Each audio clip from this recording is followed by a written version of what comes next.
Hello everybody, it is another day of breakfast ideas, and these are no-bake cookies.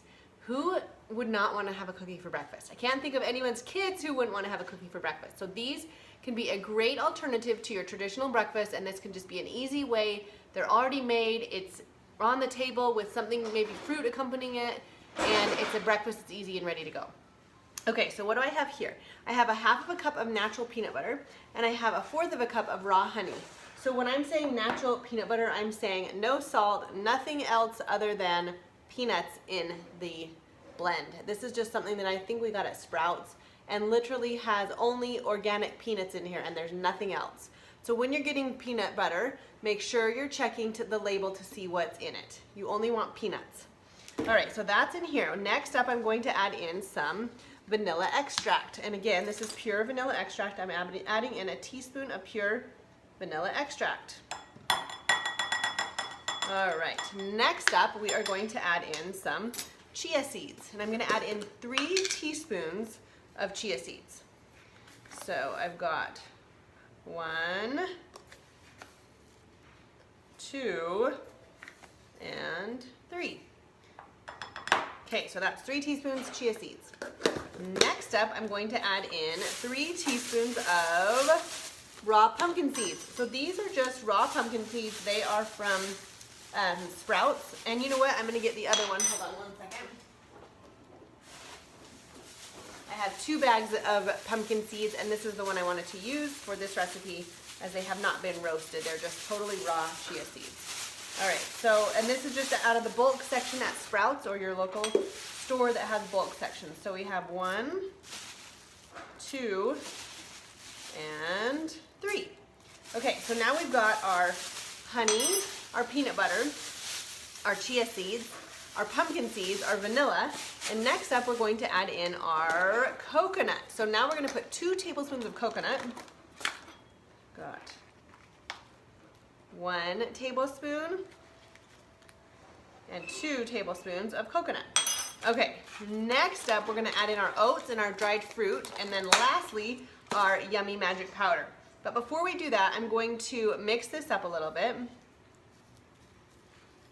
Get it a little bit mixed, and you have to kind of do it a little bit gently at first. I should have used a bigger bowl. I didn't realize I was going to be using the same bowl for my peanut butter and honey as I would the rest of it. But if I were you, I would use a bigger bowl. So the peanut butter and honey, I zapped in the microwave for 20 seconds. I combined them together, zapped them in the microwave, and it was 20 seconds and no more. And that allowed it to melt enough to be able to mix it like this. All right, next up I'm going to put my quick cooking rolled oats. These are just quick cooking gluten-free rolled oats. The quick cooking doesn't have to be cooked, obviously. It will kind of soak up some of the liquids from here. All right, so that is a half of a cup of quick cooking gluten-free oats. All right, I'm gonna mix that, and I'm gonna do it kind of gently because I have a small bowl. And after I have this all done, I'm going to mix them into 8 large balls, and they're each about 2 inches. And that's looking pretty good. Still kind of sticky, which is good. And there we go. Okay, next up I'm going to add in my magic vanilla powder. And if you have some sort of vanilla powder that you like, go ahead and use it. If you don't, reach out to me and I will tell you exactly what I like to use. So I'm doing 2 scoops of this magic vanilla powder. And there we go.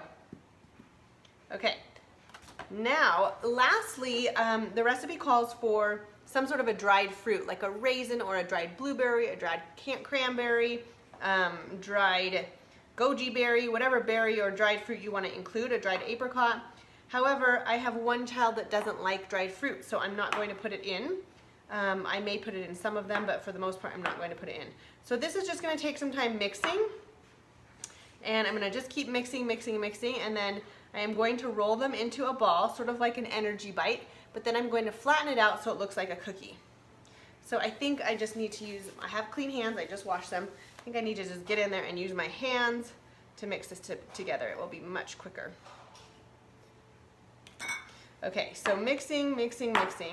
They smell delicious. And what I'm going to do is, whoa, keep it in the bowl. That's another good reason, bless you, to use a bigger bowl. Obviously, I used a small bowl that is not very good for this. Okay, so after it's mixed, I'm going to take a ball, and again, I'm going to mix them into, or roll them into about 8 balls. So that is about the size of a ball. And then I'm going to smash it down like a cookie. Excuse me. And then this is going to go into the fridge for about at least 20 minutes. I mean, I like to do at least an hour or two.